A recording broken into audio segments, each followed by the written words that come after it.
Hey guys, it's Newfie from Newfie Loves Luxury.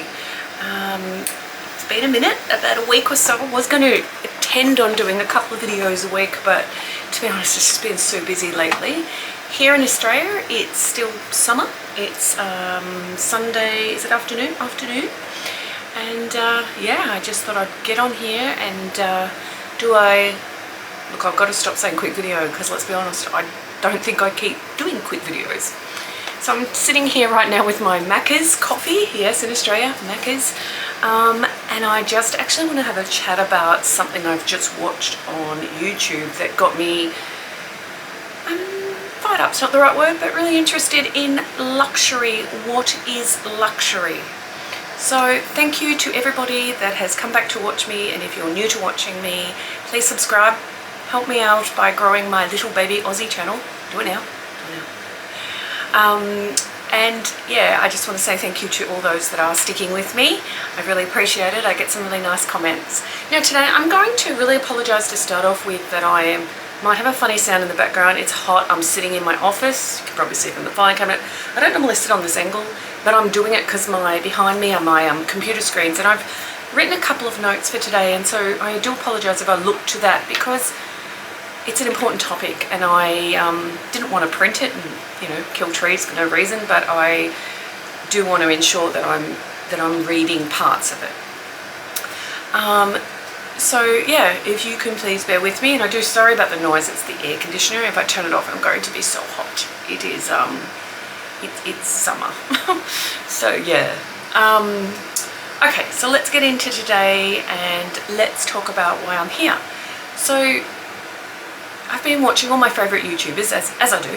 I sit there and I just watch every night, and I wait for people like, Candy and that to tell me. And, you can't help but get, that's Candy's Sweet Love for LV and Dale's Addiction here in Australia, etc. And so you can't help but get involved in their opinions, their life, how their children are, how they're going, because you sort of do. You become to sort of hear about them and strangely, even though you don't know them, care about them and hope that they're doing okay. And even when you don't agree with them, you kind of you like them. You think, these are nice people, I really like them, they're very similar views in a lot of ways, they like the things I like, so I really enjoy watching them.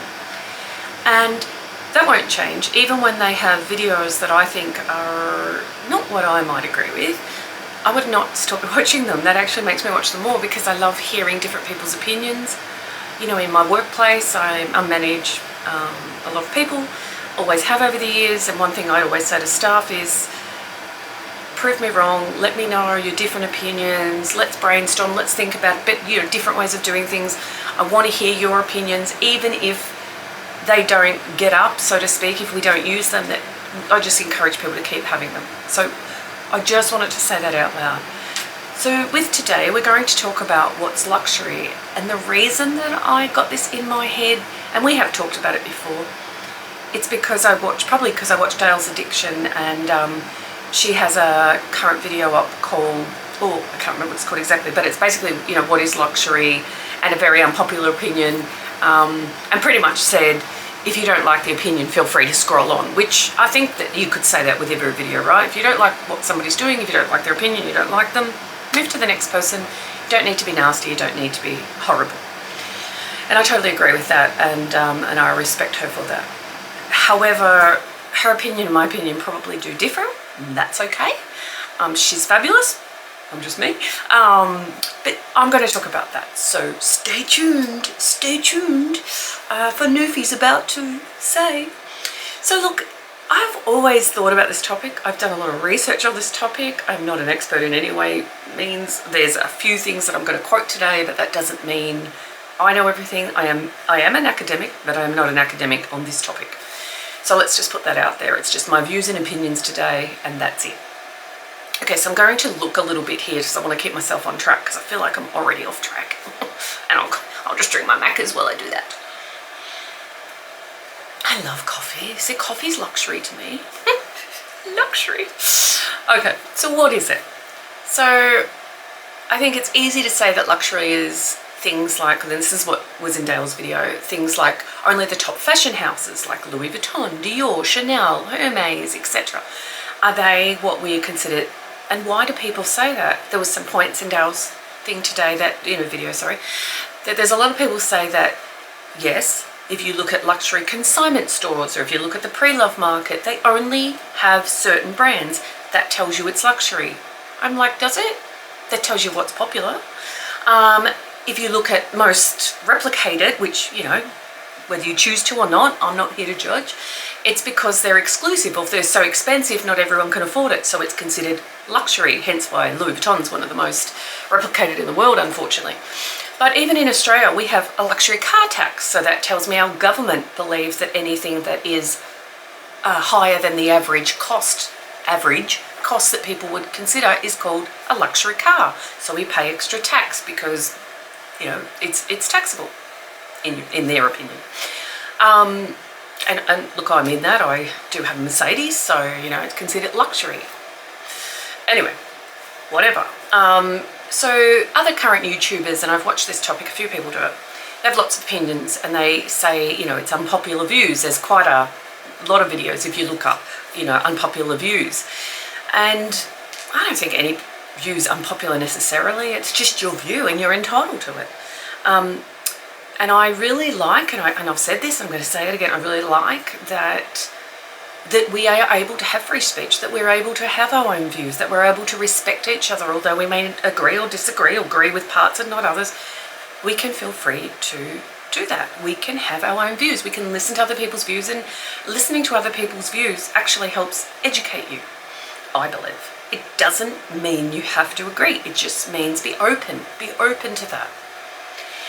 But anything I guess I wonder sometimes, and this is a wondering more than a view, is when people are influencers, and I don't put myself in that category, I don't think so, when they say certain things, have they got a moral obligation? Probably not. Again, it's a wondering, it's not a view. It's something I sit and think about, that if, you know, people have a high profile, or people that just have and know that they have a big audience listening to what they say, how does that affect people?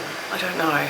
Anyway, love to know what you think on that very topic, because, you know, people do listen and get influenced, hence the whole YouTubers get influenced what people buy, wear, say, opinions. So sometimes I think we have to be a little bit more careful, but not deviate from who you are and what your honest to God view is. So on that topic, I looked up, I was like, what does the dictionary say? Like, what is the actual definition of luxury? I mean, we know it's a noun. So currently, in most dictionaries, they say, and I'll read it, it's a state of great comfort or elegance, especially when involving great expense. So that's what they think the pure definition of luxury is. So I was like, okay. So there's this really good article, which I'll try to link down the description, and it's not a research paper as such, but it's a luxury columnist that talks about defining luxury and what that is. And to me, it was one of the better things written about this very topic, because it does quote a lot of research papers and it does talk about definitions. And these days, luxury moves. You know, 100 years ago, what was luxury when Louis Vuitton first came versus what's luxury today, and what's luxury to different people. So let me read some of those. And again, I apologize for looking this way where my screen is, but bear with me. So this article, and I will refer to it various times at the moment, so I won't keep repeating what it is, and I'll link it below. But the meaning of the word luxury is actually lust. It originates from a Latin word luxuria, meaning excess, and luxus, meaning extravagance, which became luxure in French. In Elizabethan times, this idea of luxury was associated with adultery. Okay, yet it eventually came to mean opulence and splendor. Quotes that can define luxury used to reference money and wealth, but these days the focus is more on what money can't buy. Notions such as freedom. I think that's quite deep, so take that in. I took it in and I thought a lot about it, hence today. And I hope you're hanging in with me, because I feel like this is a really important thing to talk about. The paradox of luxury, again referring to there, so I will read it. Originally, luxury goods were all about craftsmanship, which they still were, and owning items that were not really or readily available to others. However, this has all changed in the rise of mass production, the Industrial Revolution, and the globalization of commerce. Yet scarcity remains a determining factor in whether goods are considered to be luxurious. Hence the old thing of Hermes, if you can't get it, you want it. Or if you have a lot of money and you can afford anything you want, then you want the things that you just can't easily get. And then it kind of makes sense. It's almost just demand and supply, right? Look, I am an accountant, economy, and this sort of stuff. That is what I do for a living, but it makes sense to me. Recently, when Dale from Dale's Addiction, and she talked about the experience, so she didn't want to, for her the luxury thing seemed to be going into a boutique and having the experience of what it felt like to buy something luxury, and that got me thinking, okay, that's a really good point, because she talked about, to her, having something delivered in the mail in a brown box, that's not luxury. She's not getting the experience. She's getting the item, but she's not getting the experience. And I kind of do understand that, although I have bought things. I think I'm everywhere, to be honest. But that made me think, is luxury a state of mind and not the actual object? What do you think? So in that same article, I just want to quote a few things because I don't want you to think this is my own thoughts, but it is my own views. I align with it, hence why I'm talking about it. So if it's a state of mind and not the physical object, okay. So examples of that are like Rolls Royce. You would think it's the car, the Rolls Royce, very, very expensive. Only certain people can get those. But it says they were very clever, the option to collect the car and enjoy a factory tour and a ceremonial handing over of the keys. I mean, that's very luxury, right? I think smaller brands try to do it. You might buy here in Australia, Holden, and go up and you get the car and they wrap it up with a bow, and that's the experience. And I certainly have had that. I bought I do have a Mercedes, but I also really like Volkswagen Beetles. And I bought this brand new one on the last shipment of when you couldn't get them anymore, and it comes from when I was a childhood, and I won't go into it, but they're wrapped up in this big red bow, and look, if I can find a picture I'll put it in. And it was the experience of going, and for me it was the experience of what it meant to me. It wasn't about the money, it was actually about my childhood. It was about finally having this thing that I always wanted and having the experience of feeling so special in the showroom. And it was a Volkswagen Beetle, it wasn't even my Mercedes, So I think Rolls-Royce, they're really clever in that. And so is it the state of mind, I own a Rolls-Royce, I've got this really special way of giving it to me, oh, I want that again, so I'll probably buy it again? Don't know. But another example of this is like when Louis Vuitton increased its Pochette accessories, the monogramme canvas, like by 25% over the time, approximately. The higher price the products don't deter luxury or Louis Vuitton buyers. We talk about, oh, I'm not buying that, it's too expensive, but we all go buy it. They actually make more sales, and they did. So the post-pandemic return of growth for Louis Vuitton has been huge. Why? Why? Is it the state of mind? Oh, that's more expensive, I need to have it. I don't know.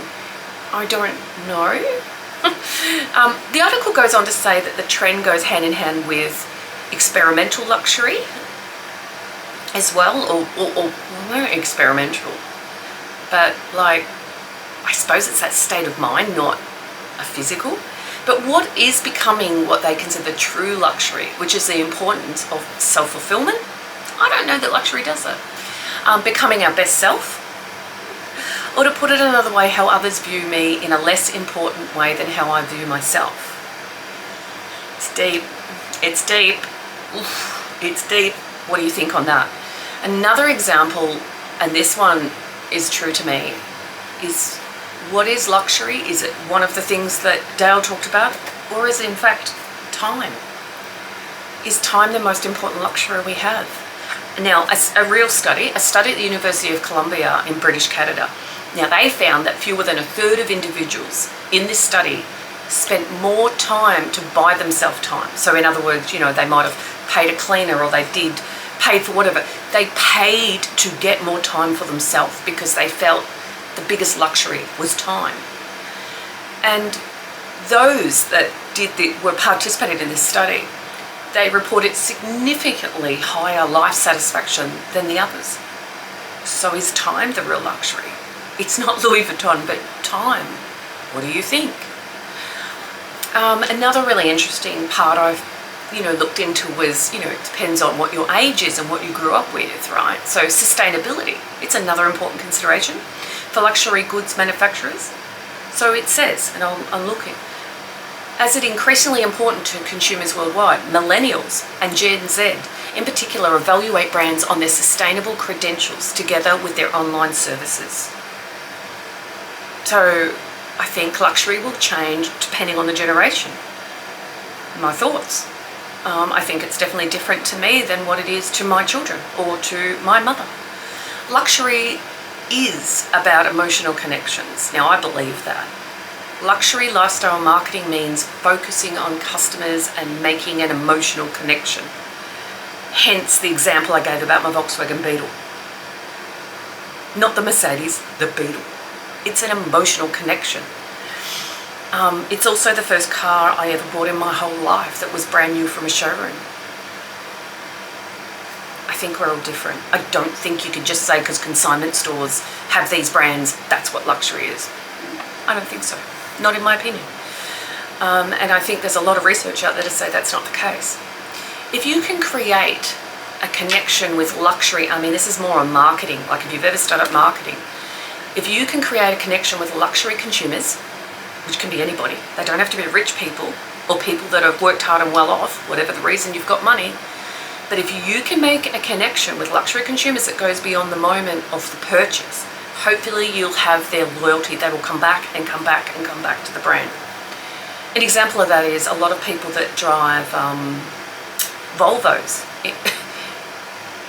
They only drive Volvos. Like there's a lot of research on that. It's just your enduring luxury loyalty. Another example that they've given in the article was about a boutique hotel can create a dialogue as soon as a customer has been booked in. So they'll suggest the same things. They'll talk about a whole of host personalised touches for the upcoming stay, such as what sort of pillow would you like? Are you celebrating anything in particular? They might call you by, an official title or your first name. It might be, well, I won't say my surname on here, but, Mrs. Blah Blah, or Christina, welcome back, that sort of thing. And you remember that, makes you feel good, right? So you go again, you go, like that, I'll go again. I stay at the same place in Bali every year for the exact same thing. Everybody knows me, from the owner to the cleaners to the cooks to the, you name it. And it's all, oh, hi, Miss Christina, I'm so glad you're back. It's a marketing campaign. I think they're very nice people too, but it's luxury, right? So me, in the summary of all of this, and from this article, luxury is something that can encompass experiences, material possessions, and any other statement of financial power. Luxury is not necessarily an indulgence of excess, but rather an evaluation of the ordinary. And ordinary is different to different people. It is not just those 4 or 5 big Louis Vuitton, Chanel, Dior. It's not just those. Trust me. As we learn more about luxury, we can come to better understand what it means to us personally and what it can represent in our lives. Ultimate luxury is deeply connected to who you are, and I believe that, as well as who you choose to live, how you choose to live your life, how it has impacted your current lifestyle, and may shape your future aspirations. And that's a big one. Time, future aspirations for me. Defining luxury is a complex task, and it is.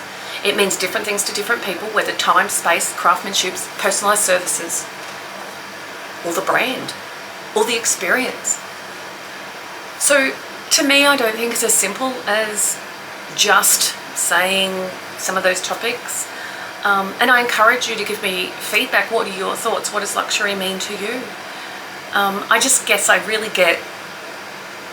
I don't like it, let's be honest. But it's my opinion. It doesn't mean I don't like the person. I don't like the opinion. I don't like it when people say something under $1,000 isn't luxury.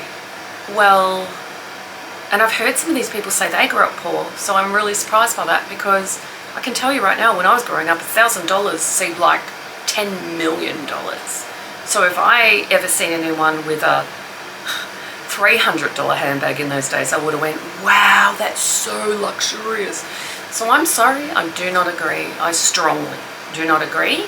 But I loved the topic and hearing and talking about it, and just respect the hell out of Dale for doing it. So please don't come at me, all those people that love Dale. I love Dale too. Just want to say. Now I'm going to just share, to end this video, I'm going to share a little bit about me and why have I got these thoughts? Why did this really hit me? Okay, so my personal journey and thoughts. And I wrote some things so I don't keep off track. But I've told you lots of times in different videos, please check them out and help me grow my channel, that I grew up poor. I grew up in a small country town in the middle of a state forest. There was a lot of us, there was a lot of children. We relied on donations of food. We relied on ourselves. We didn't have new clothes, ever. We never had the experience of walking into a shop and buying something brand new. We didn't usually have anything new. It was all secondhand clothes, hand-me-down, wherever, whatever we could do to survive. And that was just our life. We were really happy and we didn't know any better at the time. You don't know until you start growing and you go to school and you realise what other people might have or not have. And again, state of mind, right? And what it means to different people. $1,000 in those days would have seemed like $10 million. Now, I tell you this, that we didn't have running water. We didn't have the ability to have a flushing toilet. We didn't even have a toilet inside. We sometimes would go into the caravan park and it was a special treat to go and have showers that ran, not to have to share water, and yeah. So I just want to explain, when I say I grew up poor, I grew up really poor, like really poor. Now, when I was about 10, we moved out of the forest and we moved into a house, a rental house. In town. Now, when I look back on it, wasn't luxury, wasn't anything special, it wasn't even a nice house. Could have been a nice house. We didn't have the money to do it up and we didn't own that house. But I thought it was luxury because it was large. It had a toilet in the house. It was actually on the back veranda sort of thing, but it was in the house. You pushed a button and it flushed. I was like, wow, wow. We had a shower that had running water that we didn't have to pump from a tank or use, or it was just like, wow, this is amazing. And I just can't tell you that to me that house was a luxurious experience. It's not one of these big four or one of the things we talked about or people say, but it's luxury, and it was luxury to me. Now, we were happy and we had I had a great childhood. I did. There was a lot of hardship, but it was really good. Let me have my Macca's coffee. But I don't believe that luxury is only just about the big fashion houses. And I loved handbags when I was growing up. So it wasn't, if I could get a Vic Market, which is a big market here in Australia, handbag for $10, I was like, wow. I'd never had these things. Now, as I grew up, I loved pretty things. I was quite girly. I admired people for working hard, because my dad did. And my mum worked hard too at home, and creating their own slice of luxury and what luxury meant to them.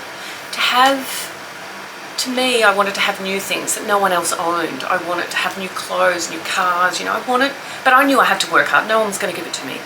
I didn't inherit anything. It was going to be, I studied and I worked. And coming from where I come from, I didn't even know if that was possible. People didn't do that from my family or from where I came from. But I just knew that one day I also wanted to have a family, and I didn't want them to have to think about where their food comes from, or others tell them, oh, I used to own that top, or that you were poor or had to have second-hand everything, school bags, books, you name it. I just didn't want that. I don't blame my parents, because I think they gave us a fabulous life. But if we talk about luxury, luxury was the time I had in my family. I dreamt about handbags. I don't know why.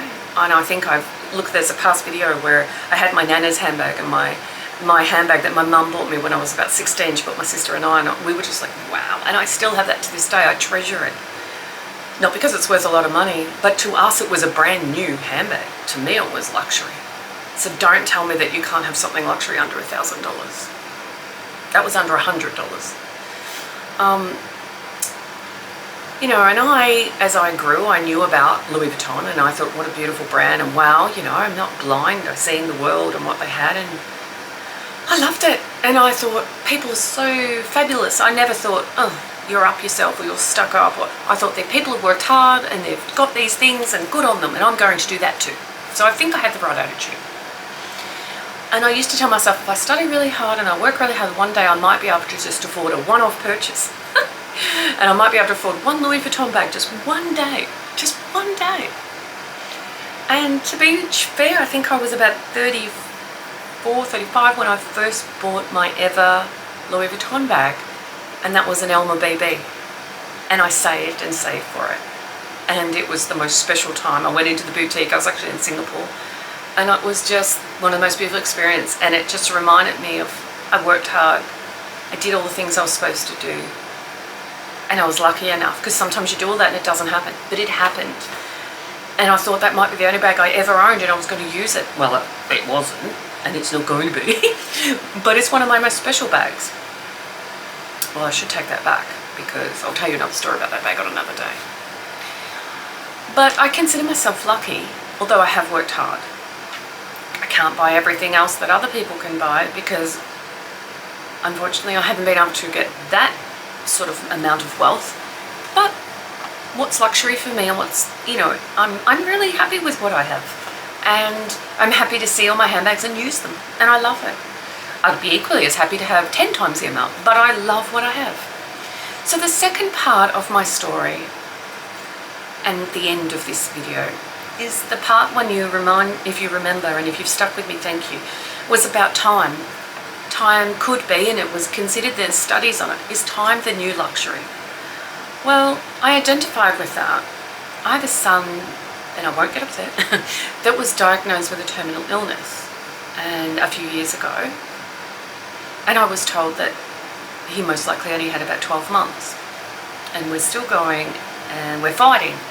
But to me, the biggest luxury of my life is time. Okay, have a Macca's coffee. The ultimate luxury is time. It's the time with him. It's the time he has. It's the time to prolong the inevitable. But it's time. And I would trade every handbag or item I have for more time. I can't. And so we enjoy and try to get the best out of every minute that we have. Because that family and life and time, that's the most luxury on this planet. And it is luxury. It's not just Dior and Chanel and Louis Vuitton. It's everything. It's what is luxury do? What are those things that are not the ordinary? I do believe that. What is that you don't have to have, but you really want? Or that you maybe can't have, but you really want, and that's time. I really believe that. The most luxurious thing on this planet is time. And for you, it may not be something as massive as a son with terminal illness, but it might be that you're getting older. I'm getting older. It's time. It might be that you're so busy. You lead a busy life, so do I. It might be just time to sit there and do a YouTube video and say hello to all you all. I don't know. But I just want to say thank you to Dale for that thought-provoking video. I don't agree with a lot of it, but I respect you so much. And I hope that Dale watches this video, but I also hope others watch this video. And if you've stuck with me this long, thank you. So on that, I'm going to stop. I'm going to stop babbling. You hear me say that word constantly. And I want to say thank you for watching. I want to please ask you again to please subscribe. And I promise that the next video might be a bit more lighthearted. And, you know, let's talk about some actually luxury physical objects and what they are. I will never stop saying and showing you things that I believe are luxury to me. They may not be luxury to someone else. But if you're interested in my type of luxury, please continue watching. Sounds like I'm begging, isn't it? I'm kind of begging. I kind of am. Not really. But yeah, please stick with me and considering telling others. And yeah, I hope you enjoyed today's video. I hope you get in on this topic. I hope you talk about the things that are luxury to you. But I just don't think ever be told by anybody what luxury is. And it's okay for us to all have our opinions, be respectful of each other, be kind, and most of all, keep learning, keep growing, and with what time we have on this planet, and enjoy everything you have. Final note, I'm wearing my Hermes pink, oh it's pink, what am I talking about? Orange nail polish. Can I just say, if you haven't watched that video, go check it out. But interestingly, it's like a burnt orange, I think. Anyway, I just do my own nails. I love it, but this one definitely needs a white, like real white, not just a whitish base, but a real white, because it's strong, but also kind of see-through, and I've got 2 to 3 coats, so I'm thinking that my next stop for nail polish might be Dior, because I realised, I thought I'd tried it, but I hadn't. So let me try that next. But hey guys, thanks so much for watching, and stay tuned for whatever it is that I might come up with next. Okay.